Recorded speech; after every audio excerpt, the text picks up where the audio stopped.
دیارە لەسەر کۆبوونەوەکەی دوێنەی هادی عامری سەرۆکی هاوپەیمانی فتح لە چوارچێوەی هەماهەنگی شەعەکان کا بە سەردانێک گەیشتە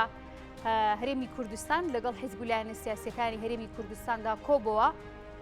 ئەمڕۆ تێشکە خەمە سەر ئەم کۆبوونەوەیە ئامانجی کۆبوونەوەکە و هەروەها دەشێت لە هەنگاوەکانی دواتردا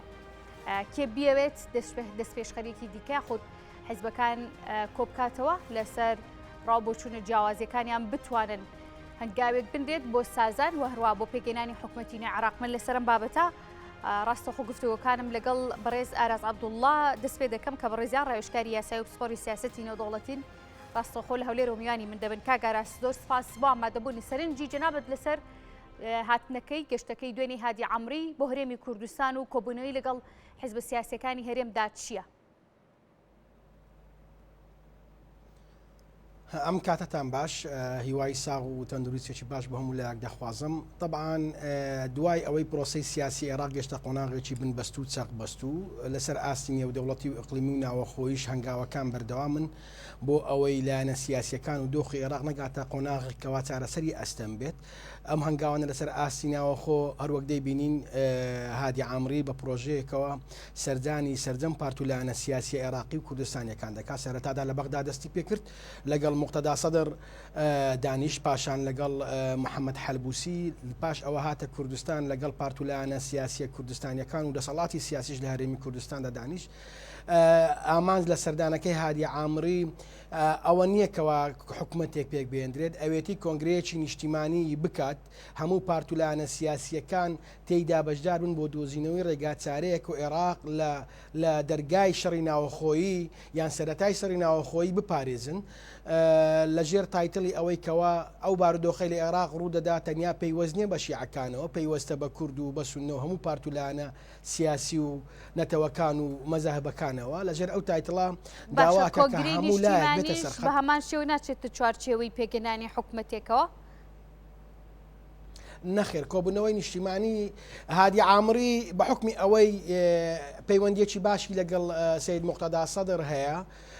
ئەتوانێت لەگەڵی دابنیشە و چەندجارێکیش لەگەڵی دانیشتووە لە هەوڵی ئەوەدا کۆنگرەیەکی نیشتیمانی بکە. لەو کۆنگرە نیشتیمانیە هەموو پارت و لایەنە سیاسیەکان بڕیار لەوە بدەن ئایا انتخابات بکرێتەوە، چۆن بکرێتەوە، ئالەتی جێبەجێکردنی انتخاباتەکان چۆن بێت، لە هەمووی گرنگتر پەیماننامەیەک ببەسرێ لە ئەگەری بڕیاردان لەسەر ئەوەی کەوا هەڵبژاردن بکرێتەوە دام بە نەتائیجی هەڵبژاردن بدەن. ئەوە ڕێک دەڕێکانە. قۆناغی دووەمیش دووبارە دەرچێکی یاسایی بدۆزرێتەوە بۆ ئەوەی ئەندام پەرلەمانەکانی تیاری سەدری ئەگەر ویستیان حکوومەت دروستکەنەوە بێنەوە ناو پەرلەمان و لە حکوومەت بەشدار بن و پشتی شێریشیان بەبەر بکەوێ. ئەو دوو ڕێگای هەیە، لەو دوو ڕێگا زیاتر نیان ئەوە تێ ئەبێ حکوومەتێکی نیشتیمانی یاخود با بڵێن هەڵوەشانەوەی پەرلەمان و دووبارە ئەنجامدانەوەی هەڵبژاردن. بە پێی توێژینەوەکان بە پێی پێشهاتەکان مقتەدا سەدر ئامادە نییە لە حکوومەتێک بەشدار بە تایبەتی دەوڵەتی یاساکە نووری مالکی سەرکردایەتی دەکا لەگەڵ عەسایبی ئەهلەکە کە قەیس خەزعەلی سەرکردایەتیەکە بەشداری کۆبوونەوەکان کە یاخود ئامادە نیە لەگەڵیان دابنیشێ. لە ئامانجێکی ئێستا کردوتە بەردەست ئامادە نەبوونی سەدر بۆ دانەنیشتن و بۆ گفتوگۆکردن لەگەڵ حیزبەکانی تر بە تایبەتی لەگەڵ سەرکردەکانی چوارچێوەی هەماهەنگی شیعەکان زیاتر دۆخەکەی ئاڵۆز نەکردووە. سەدر دەیەوێت بە چ خاڵێک بگات لە کۆی ئەم ناکۆکیانەدا؟ دوای ئەوەی ئەجندای ئیقلیمی و هەڕەشەی ناوەخۆیی مقتەدا سەدر نەیتوانێت حکوومەتی زۆری نەپێک بێنێ، هیچ گومانی تێدا نییە براوی یەکەمی شیعەکان مقتەدا سەدر بوو لەسەر ئاستی عێراق، لەسەر ئاستی هەرێمی کوردستان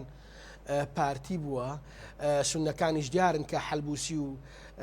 با بڵێن هاوپەیمانی سەروەری بوون. ئەوانە ئەوەی کە دوای ئەوەی توانیان 210 ئەندام پەرلەمان کۆبکەنەوە نەیانتوانی حکوومەتی زۆری نەپێک بهێنن. شعاری ئەو هاوپەیمانێتەشکەوە مقتەدا سەدر هەڵی گرتووە پێکەنانی حکوومەتی زۆرینە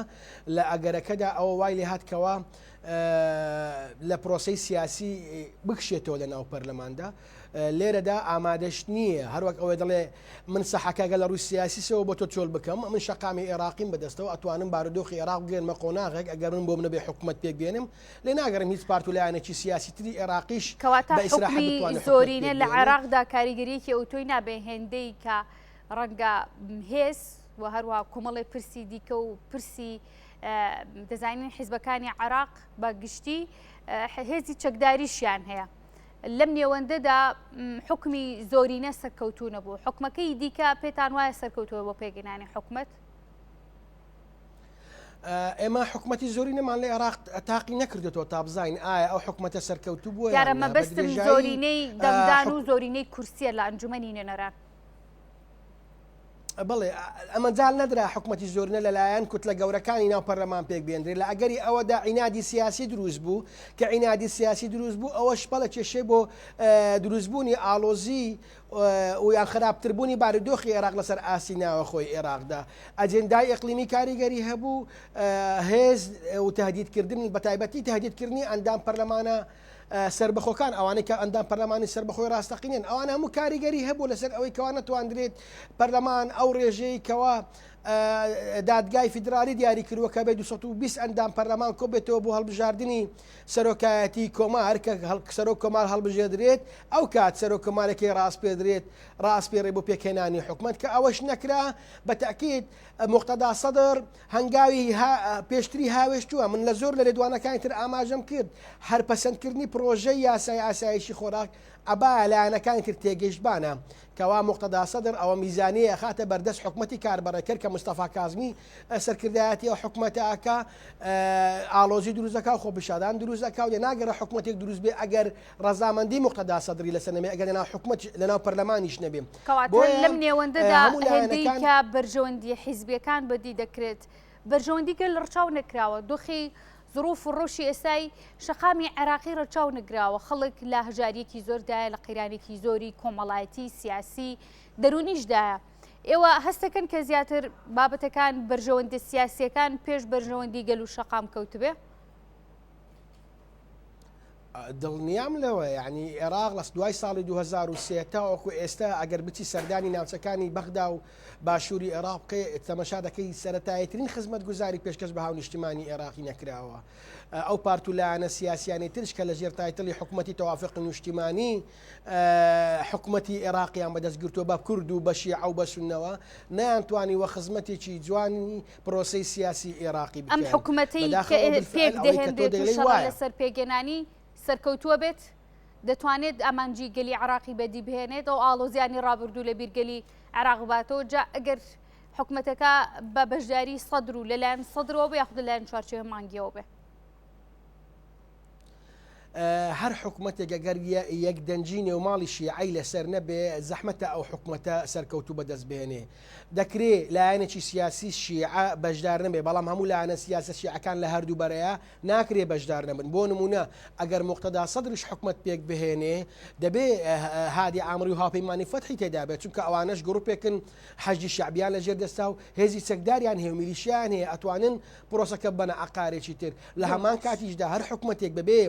بەبێ بەشداریکردنی مقتەدا سەدر لە عێراقدا و حکوومەتە سەرکەوتو نابێ بۆیە دەبێ پارت و لایەنە سیاسیە کوردستانیەکان یەکەم مەرجیان بەشداریکردن لە هەر حکوومەتێکی ئایندەی عێراق بە تایبەتی پارتیوێکێتی ئەوە بێ ڕێخستنی نێوماڵی شیعە چونکە هەر حکوومەتێک ئەگەر هاتوو با بڵێن بە کەم چڕی دروستکرا بە تاکید حکوومەتە تەمەنی درێژنا کەواتە کاگاراس سەردانەکەی دوێنەی بەڕێز هادی عامری بۆ هەرێمی کوردستان و لەگەڵ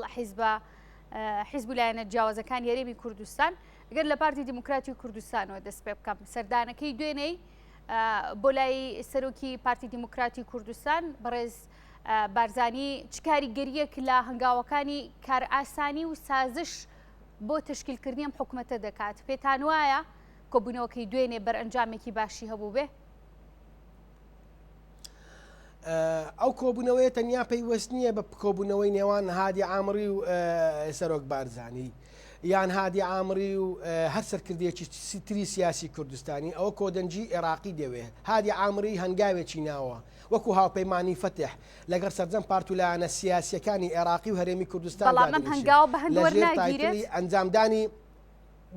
من دەمەوە قسەکە تەواو بکەم بۆی مەفهومەکە بە جوانی بگات ئەوەکە لێر ئەو هەنگاوی کەوا هادی عامری ناوێتی بۆ دروستکردنی کۆنگرەیەکی نیشتیمانیە لەو کۆنگرە نیشتیمانیە بە ئامادەبوونی سەرجەم سەرکردەی پارتولایەنە سیاسی عێراقی کوردستانیەکاندا کۆبوونەوە بکەن ئەو کۆبوونەوەی ڕۆژێ دەخانێت دوو ڕۆژ دەخانێ بە یەک کۆبوونەوە حەسم دەبێت بە دە کۆبوونەوە حەسم دەبێت ئەوە دیار نییە بگەنە سیغەیەک بۆ ئەوەی عێراق لە لێواری شەڕی ناوەخۆیی قوتار بکەن و بگەنە نەتیجەیەک ئەو نەتیجەیە ئایا ئەوەیە یەکێک دەستنیشان بکەن بەدەر لە پارتولایەنە سیاسەکانی عێراقی سەرکردایەتی حکوومەتی عێراق بکە دوو کەسی بێلایەن دێنن پۆستی سەرۆک کۆمار و سەرۆک کۆماری سەرۆکی حکوومەتی ئەدەنەیان سەرۆکی ئەنجومەنی وەزی ببڵە سەرۆک پەرلەمانیش بە هەمان شێوە کەسێکی بێلایەن بێ وەکو حەلێکی نسبی ئەوە لە ئەوە قۆناغی یەکەم قۆناغی دووەمیش بگەنە سیغەیەک بۆ هەنجامدانەوەی هەڵبژاردن لە عێراقدا بە مەرجێک هەموو پارتولایەنە سیاسی عێراقیەکان و کوردستانیەکان پەیمانێ بەستن لە ژێر تایتلی ئەو پەیمانە ئامادە بن دان بە ئەنجامی هەڵبژاردننی داهاتوو بدرێت. کۆبوونەوەکەی دوێنەی هادی عامری لەگەڵ بارزانی بە دیاریکایی پرسیارەکەم ئەو بوو کاک ئاراس کاریگەری چی دەبێت بۆ سازان و بۆ هەنگاوێکی جددی و باشتر بۆ تەشکیلکردنی ئەم حکوومەتە سەردانێکی هاکەزایی بوو یاخود سەردانەکە جێپی خۆی قایمەکە ڕۆڵی دەبێت. بەتەکیید هادی عامری داوای لە سەرۆک بارزانی کردیەکەوە ڕۆڵی بەرچاوی هەبی لە چارەسەرکردنی پرسە سیاسەکان بۆ حکومەیەکەوە پەیوەندێکی تونند و تۆڵی لەگەڵ موقتەدا سەدر و لایەنە سونیەکان هەیە و ئەتوانێت کاریگەری دروست بکات. بارەگای بارزانیش بەیاننامەی خۆی بڵاو کردیتەوە لە بەیاننامەکەیان داهاتیە بە پشتبەستن بە دەستور و بە گفتوگۆ سەرجەم پارتولایەنە سیاسیەکان بگەن بە ڕێکەوتن لەگەڵ ئەوەدایەکەوە گفتوگۆ هەبێت دەرگای گفتوگۆدا نەخرێت لە ئەنجامدا ئەو دوو چەق بەستووە ئللا لەسەر مێژی گفتوگۆ چارەسەر دەکرێت بە میزاجی سیاسی سەرکردەیەکی سیاسی عێراقی یاخود بە عینادی سیاسی چارەسەر ناکرێت بۆیە تەرحی کردووەکەوە گفتوگۆ و دەرگای گفتوگۆ بکرێتەوە لەناو ئەو گفتوگۆیانە هەر شتێک بکرێت مەرجی پارتی ئەو بەپێی ئەو بەیاننامەیەکەوە لە بارەگای بارزانی دەرچووە ئەوەیە ئەگەر هاتوو هەڵبژاردنیش بکرێ بە هەمان شێوە بەڵێن هەبێ دان بە ئەنجامی هەڵبژاردننی داهاتوو بدرێ ئەگەر ئێمە هەڵبژاردنمان کردەوە دووبارە عینی مەعمەعی سیاسی دروست بوو دانان بە ئەنجامی هەڵبژاردن نەبوو کەواتە هیچ نەکرا جا بۆیە پێویستە گفتوگۆ و کۆبوونەوەیەک و ڕێککەوتنێکی کۆنکریتی لە نێوان لایەنە سیاسیە عێراقی کوردستانیەکاندا بکرێت. بەڕێز ئاراز عەبدوڵڵا کە بەڕێزیانە ڕاوێژکاری یاسایی و پسپۆری سیاسەتی لێودوڵەتی بوون ڕاستەخۆ لە هەولێرەوە میانی من بووی زۆر سوپاس بۆ ئامادەبوونیت.